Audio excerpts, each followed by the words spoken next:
Hello friends, welcome back to my YouTube channel. શું તમે કોઈ દિવસ શ્રીફળમાંથી આ રીતની વાનગી બનાવી છે?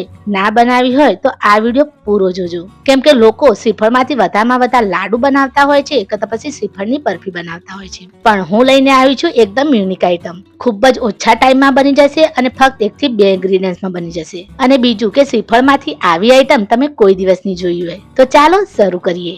આ શ્રીફળની વાનગીમાં આપણે કોઈ પણ જાતનું ઘી કે દૂધનો પાવડર કે પછી માવો કંઈ પણ આપણે વાપરવાના નથી. તો પણ બહુ સરસ વાનગી બનશે. અને હા, ખાંડનો યુઝ પણ આપણે નથી કરવાના.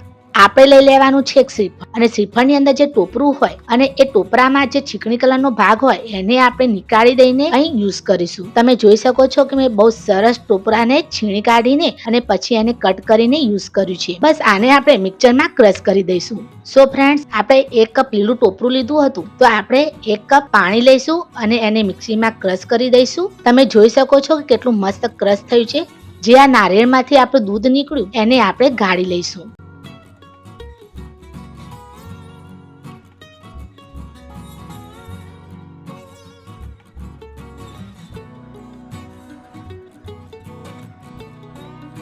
બસ આ રીતે આપણે ગાળી લેવાનું છે. આનો જે માવો નીકળશે એને આપણે ફરીથી 1 કપ પાણી રેડીને ક્રશ કરી દઈશું. પછી આ માવાનો ઉપયોગ તમે ટોપરાના લાડુ બનાવવા માટે પણ યુઝ કરી શકો છો, કે પછી ટોપરાની કોઈ બીજી આઈટમ હોય કે પછી ટોપરાની ચટણી હોય તો એના માટે પણ તમે આ માવાનો યુઝ કરી શકો છો.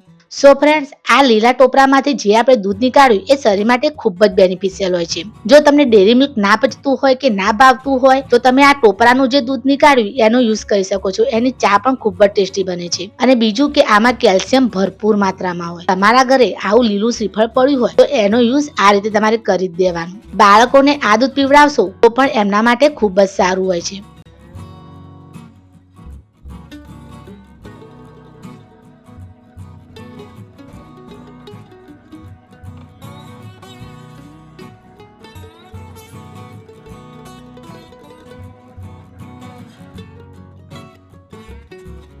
તમે જોઈ શકો છો કેટલું સરસ દૂધ નીકળ્યું છે. બહુ વધારે પડતું પતલું પણ દૂધ નથી નીકાળી દેવાનું. તો આ દૂધમાંથી આપણે અડધો કપ જેટલું અલગ વાટકીમાં દૂધ નીકાળી દઈશું.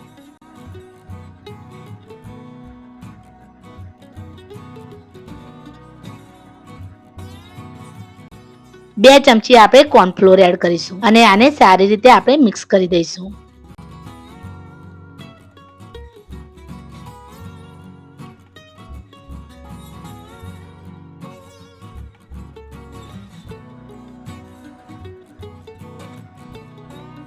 એક પેન કે કઢાઈ લઈશું અને એમાં આ દૂધને આપણે એડ કરી દઈશું અને ગેસની ફ્લેમ આપણે મીડિયમ રાખીશું અને સતત હલાવતા રહીશું.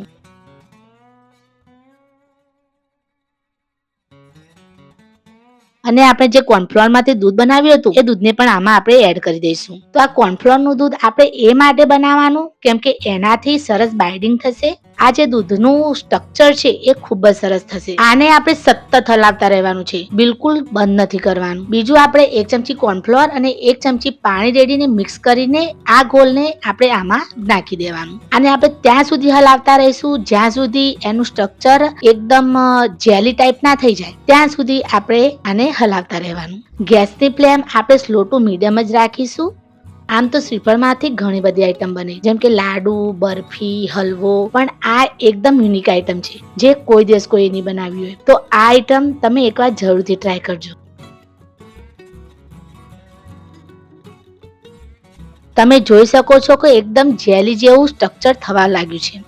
તમારે આમાં ખાંડ યુઝ કરવી હોય તો તમે કરી શકો છો. શ્રીફળ આમ પણ થોડા ગળા હોય એટલે મેં અહીં ખાંડનો યુઝ નથી કર્યો, પણ તમારે જો ખાંડ નાખવી હોય તો 1 ચમચી તમે ખાંડ નાખી શકો. બીજું કે તમારાથી આનું સ્ટ્રક્ચર જોઈએ એવું ના થયું હોય તો બીજું થોડું કોર્નફ્લોર નાખીને અને પછી આને સતત હલાવતા રહેવાનું. સો ફ્રેન્ડ, શ્રીફળમાં ખૂબ સારું ફાઈબર હોય, એ પાચન શક્તિ માટે પણ ખૂબ જ સારું હોય છે. અને શ્રીફળમાં ખૂબ જ સારું એવું નેચરલ ઓઇલ્સ હોય છે જે તમારી ત્વચા અને વાળ માટે ખૂબ જ સારું હોય. તો લીલા નારિયેળનો ઉપયોગ આ રીતે ગમે તે રીતે તમે કરવાનું રાખો એટલે આ વાનગી તમને ટેસ્ટ તો આપશે પણ તમને હેલ્થ બેનિફિશિયલ પણ ખૂબ જ સરસ આપશે.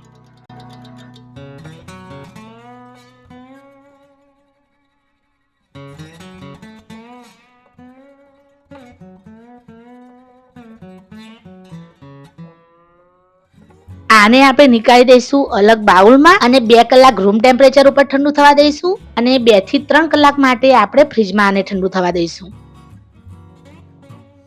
તો ચાલો આને ડીમોલ્ડ કરી લઈએ. બહુ સરળતાથી નીકળી જશે.